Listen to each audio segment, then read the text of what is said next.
E falando na pandemia, quantas, a mãe, se eu não me engano, a mãe do Paulo Gustavo é Dona Hermínia, né? Sim, sim. Quantas Donas Hermínias enterraram seus filhos? Verdade. Né? Só que no anonimato. E ainda digo mais, nem tiveram a dor da despedida, porque não podia ter velório. É verdade. Né?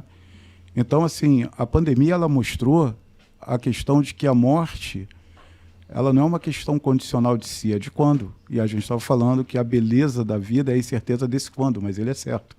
E não pensar na morte é você deixar dores para quem fica. Verdade. Eu falo que o seguro de vida que a gente vai entrar é um ato de amor. E... Gente, então vamos lá. Vamos falar um pouquinho sobre educação financeira? Sim. O que o brasileiro, a gente sabe que o brasileiro, infelizmente, não foram educados, certo, doutor Barreto, a ter uma educação financeira, porque o que a gente escuta falar é que os americanos ensinam os filhos a ter uma poupança, a investir desde pequeno. Sim. Não sei se isso procede. Mas no Brasil a gente não tem, eu mesmo não tive essa educação financeira, a gente vai aprendendo apanhando. Hoje, qual seria a dica, Dimitri, que você daria para todos os brasileiros, mesmo aqueles que já estão avançados em idade, começar do zero, okay? Aonde investir, o que fazer para economizar dinheiro? Ninguém compra nada, Alex, pela razão. Você compra pela emoção. Verdade. E depois justifica pela razão. É verdade. E aí é que mora o problema, porque tem alguns gatilhos mentais e o marketing hoje, o marketing sempre foi, e hoje mais ainda, ele está muito bem, digamos assim, calibrado com os gatilhos mentais. Uhum. Tudo é destinado para compra. Então, está tudo certo. Mas a questão são os gatilhos que geram os desequilíbrios. Por quê? Você falou como investir. Primeiro, estudando.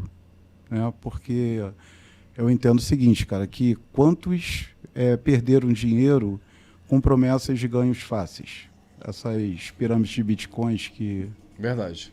Apareceram e vão aparecer. Uhum. Eu costumo dizer que a porta só se abre por dentro. E qual é o sentimento que move as pessoas a tomarem a atitude errada quando se fala de investimento? A ganância. E a falta de paciência. Por quê, cara? Você enriquecer não tem mistério, cara. Tem que ter paciência, resiliência e melhores, digamos assim, melhores escolhas quando você for gastar o seu dinheiro e investir. Porque o que gera a cesta de investimento é a diferença entre os dois Gs. É o que você ganha e o que você gasta. Faz sentido. Aí eu te pergunto, quem é mais rico? Alguém que ganha 50 mil e gasta 60 ou alguém que ganha 5 e gasta 2? Claro, a opção B. Por quê?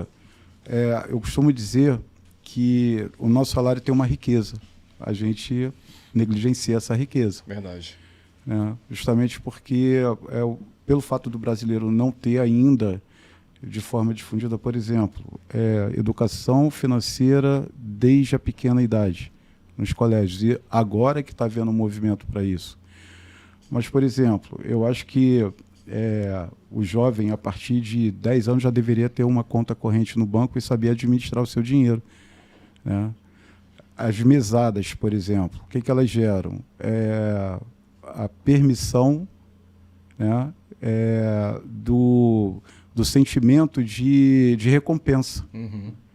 Só que a mesada, ela gasta mensalmente. Pai, mãe, me dá a mesada aqui. Gasta. Pai, mãe. E por que não fazer um movimento de educar a criança, por exemplo, a receber a mesada, mas que ela trabalhe para aquilo. Trabalhar como?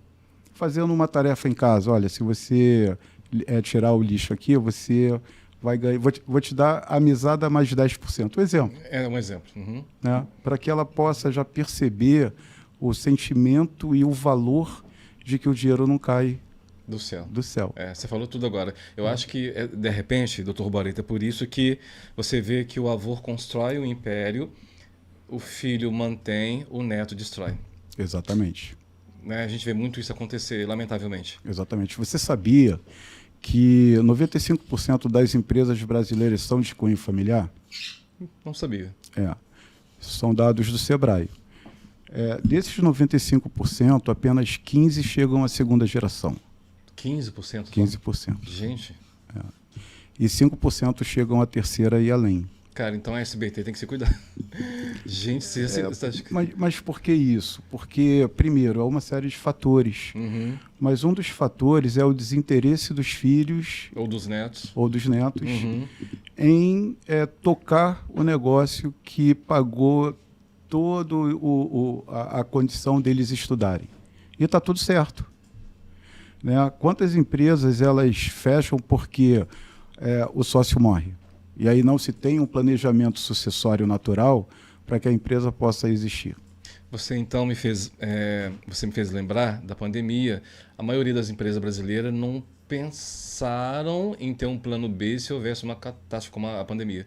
E muitas empresas caíram. Sem dúvida. Você sabia, são dados do mercado segurador, das seguradoras.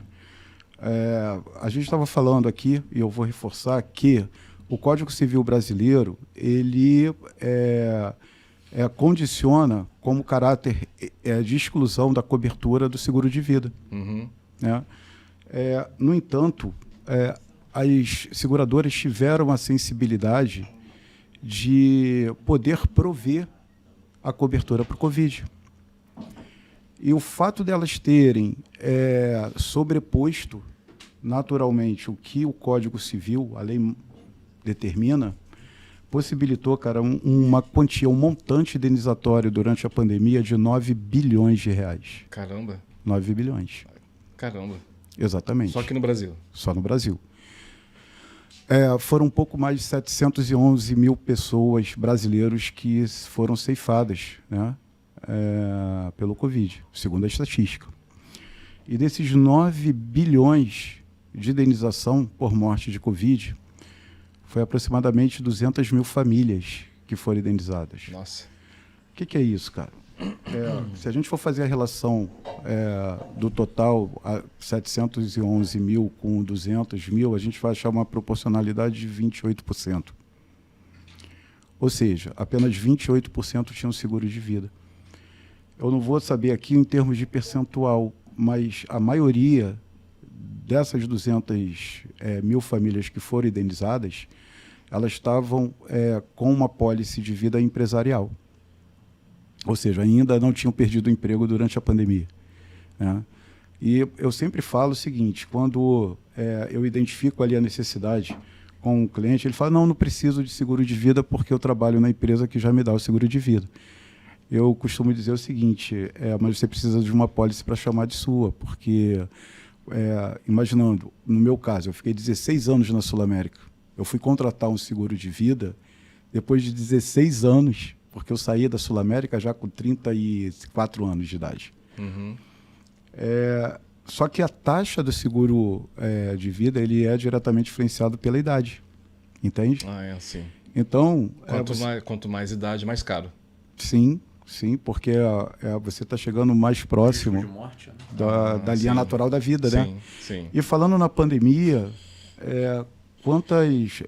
a mãe, se eu não me engano, a mãe do Paulo Gustavo é Dona Hermínia, né? Sim, sim. Quantas donas Hermínias enterraram seus filhos? Verdade.